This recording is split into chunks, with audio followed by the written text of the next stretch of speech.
Hello नमस्कार साथियों, स्वागत है आप सभी का हमारे बीजी क्लासेज यूट्यूब चैनल के प्लेटफॉर्म पर।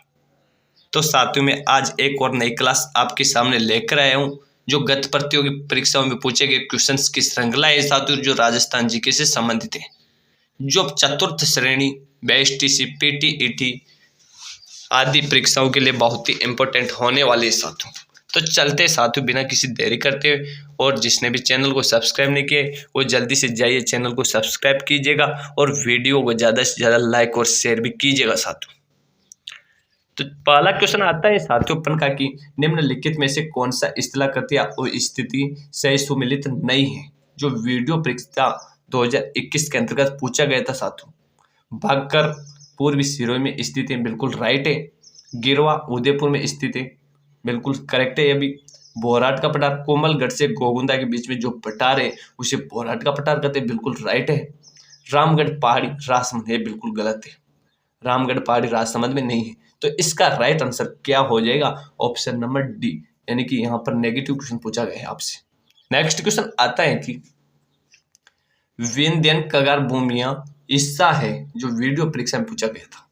दक्षिणी अरावली श्रृंखला का, उत्तरी अरावली श्रृंखला का, दक्षिणी पूर्वी राजस्थान का, या फिर माही बेसिन का। तो इसका राइट आंसर क्या हो जाएगा? यानी कि ऑप्शन नंबर सी इसका राइट आंसर हो जाएगा। दक्षिणी पूर्वी राजस्थान पठार का हिस्सा है कौन? विंध्यन कगार भूमियां।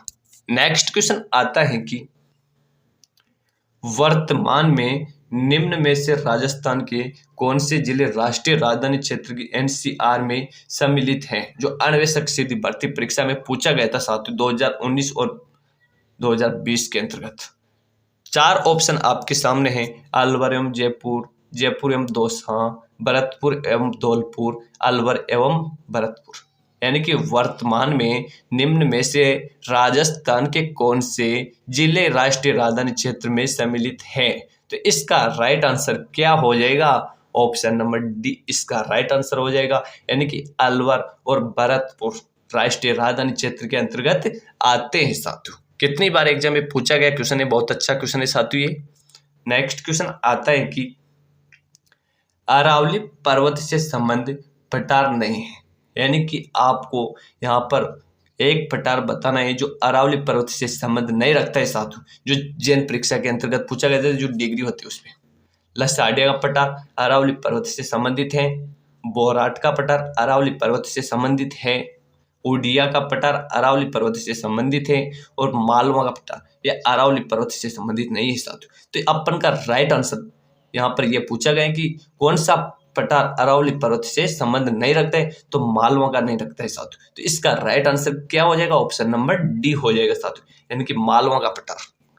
नेक्स्ट क्वेश्चन आता है कि राजस्थान के वे जिले जिनकी संपूर्ण राजनीतिक सीमा पड़ोसी जिलों की सीमा से लगती है साथियों। राजसमंद दौसा, बांसवाड़ा टोंक, करौली भीलवाड़ा, या फिर अजमेर जयपुर।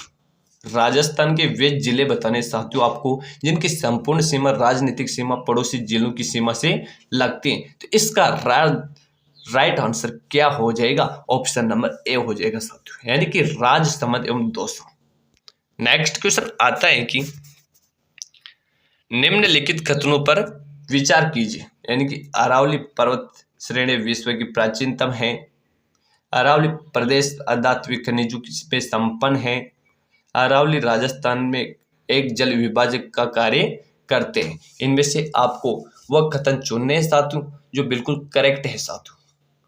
तो एक और दो सही हैं, इसमें दो या तीन सही हैं, एक या तीन सही हैं, या फिर एक और दो और तीनों सही हैं। तो इसकी बात करें साथियों तो यानी कि अरावली पर्वत श्रेणी विश्व की प्राचीनतम है, तो यह भी सही है साथियों। अरावली प्रदेश अधात्विक खनिजों में संपन्न है, ये बिल्कुल गलत है साथियों। तीसरा क्या कहता है कि अरावली राजस्थान में एक जल विभाजक का कार्य करती है, बिल्कुल ये भी सही है। तो अपन का एक और तीन दो करेक्ट है साथियों इसमें। तो एक और तीन कहां पर है? ऑप्शन नंबर सी में है साथियों। तो ऑप्शन नंबर सी इसका राइट आंसर हो जाएगा। नेक्स्ट क्वेश्चन आता है कि राजस्थान में ऊपरमाल के नाम से कौन सा क्षेत्र जाना जाता है? जो कनिष्ठ अभियंता भर्ती के अंतर्गत पूछा गया क्वेश्चन है साथियों 2020 में कि राजस्थान में ऊपरमाल के नाम से कौन सा क्षेत्र जाना जाता है? अजमेर, टोंक एवं भीलवाड़ा, कोटा एवं झालावाड़, जोधपुर, जालोर एवं बाड़मेर, सिरोही, पाली एवं उदयपुर। तो चारों में से आपको एक राइट आंसर बताना है कि ऊपरमाल के नाम से कौन सा क्षेत्र जाना जाता है साथियों। तो इसकी बात करें साथियों तो यहाँ पर ऊपरमाल के नाम से कौन सा क्षेत्र जाना जाता है साथियों? ऑप्शन नंबर ए इसका राइट आंसर हो जाएगा साथियों, यानी कि अजमेर, टोंक एवं भीलवाड़ा ऊपरमाल के नाम से जाने जाते हैं साथियों। नेक्स्ट क्वेश्चन आता है कि थार के मरुस्थल की स्थलाकृति किस प्रकार के बालू का स्तूप में पटी पड़ी है साथियों? पवनानुवर्ती, अनुप्रस्थ, बरखान या फिर पैराबोलिक। थार के मरुस्थल की जो स्थलाकृति है वह किस प्रकार के बालू का स्तूप से पटी पड़ी है साथियों? तो इसका राइट आंसर बताइएगा साथियों। तो ऑप्शन नंबर बी इसका राइट आंसर हो जाएगा, यानी कि अनुप्रस्थ बालू का स्तूप से। नेक्स्ट क्वेश्चन आता है कि मरुस्थलीकरण का प्रसार राजस्थान के किन राज्यों की ओर हो रहा है साथियों? दिल्ली, हरियाणा, उत्तर प्रदेश एवं मध्य प्रदेश, उत्तर प्रदेश, मध्य प्रदेश, गुजरात एवं महाराष्ट्र, दिल्ली, उत्तर प्रदेश, उत्तराखंड व मध्य प्रदेश या फिर पंजाब, उत्तर प्रदेश, उत्तराखंड व मध्य प्रदेश।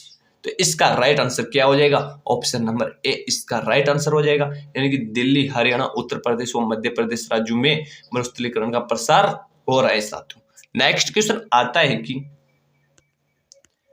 निम्न में से कौन सा युग्म सही है साथियों? यानी कि आपको यहाँ पर सही युग्म चुनना है। प्रतिशत मरुस्थल क्षेत्र प्रतिशत जनसंख्या, यानी कि एक तरफ तो प्रतिशत मरुस्थल क्षेत्र हैं और एक तरफ इनकी जनसंख्या है साथियों, यानी कि 60 एवं 40, 55 एवं 45, 40 एवं 50 और 40 व 60। तो यानी कि एक तरफ तो मरुस्थल का प्रतिशत बताना है और एक तरफ जनसंख्या बतानी साथियों। तो मरुस्थल की जनसंख्या कितनी है और क्षेत्रफल कितना है? तो मरुस्थल की जनसंख्या की बात करें तो 40 है और क्षेत्रफल की बात करें तो 60 है। तो यहाँ पर 60 और 40 सही है, तो ऑप्शन नंबर ए इसका राइट आंसर हो जाएगा, जो आरपीएससी, आरएस, आरटीएस परीक्षा के अंतर्गत पूछा गया क्वेश्चन है साथियों। नेक्स्ट क्वेश्चन आता है कि संलग्न राज्यों का जिला जो प्रत्यक्ष राजस्थान को छूता नहीं है साथियों? बठिंडा, भिवानी, झाबुआ या फिर भुज। तो इसका राइट आंसर क्या हो जाएगा? ऑप्शन नंबर ए, यानी कि बठिंडा। नेक्स्ट क्वेश्चन आता है कि स्थिति के अनुसार जो युग्म शेष अन्य से भिन्न है वह है अलवर, भरतपुर, बीकानेर, श्रीगंगानगर, जैसलमेर व जालोर, डूंगरपुर व बांसवाड़ा। तो इसका राइट आंसर क्या हो जाएगा? ऑप्शन नंबर सी, यानी कि जैसलमेर व जालोर जिला। नेक्स्ट क्वेश्चन आता है कि राजस्थान भू क्षेत्र में अरावली पर्वतमाला की लंबाई लगभग कितनी है साथियों? यानी कि राजस्थान का जो भू क्षेत्र है उसमें अरावली पर्वतमाला की लंबाई पूछी गई है साथियों आपसे। 692 किलोमीटर, 710 किलोमीटर, 652 किलोमीटर या फिर 550 किलोमीटर। तो इसका राइट आंसर क्या हो जाएगा? ऑप्शन नंबर डी, यानी कि अरावली पर्वतमाला की जो लंबाई राजस्थान के अंतर्गत वो 550 किलोमीटर है साथियों। नेक्स्ट क्वेश्चन आता है कि कांटल नाम किससे संबंधित है साथियों? बीकानेर से, सिरोही से, जोधपुर से या फिर प्रतापगढ़ से। तो इसका राइट आंसर क्या हो जाएगा? ऑप्शन नंबर डी, यानी कि प्रतापगढ़ के जो आसपास का क्षेत्र है उसे कांटल के नाम से जाना जाता है साथियों। चलते हैं नेक्स्ट क्वेश्चन की ओर। नेक्स्ट क्वेश्चन है कि भारत में उपलब्ध निम्न परिस्थितियों में से राजस्थान में सर्वाधिक रूप से उपलब्ध है? वायु तापमान में अतिशीतलता, निम्न सापेक्षिक आर्द्रता, वर्षा में बहुत अधिक विषमता या फिर सूर्य धूप की दीर्घावधि। तो इसका राइट आंसर क्या हो जाएगा कि भारत में उपलब्ध निम्न परिस्थितियों में से राजस्थान में सर्वाधिक रूप से उपलब्ध है तो सूर्य धूप की दीर्घावधि जो राजस्थान में सर्वाधिक उपलब्ध है। नेक्स्ट क्वेश्चन आता है कि तो ठीक है साथियों, आज की क्लास का यहीं पर समापन करते हैं। मिलते हैं नेक्स्ट क्लास में, तब तक के लिए आप बने रहिएगा हमारे बीजी क्लासेस यूट्यूब चैनल के साथ। और अभी तक जिसने चैनल को सब्सक्राइब नहीं किया वो जल्दी से जाइए और चैनल को सब्सक्राइब कीजिएगा और वीडियो को ज़्यादा से ज़्यादा लाइक और शेयर कीजिएगा। तो ठीक है साथियों, धन्यवाद सभी को।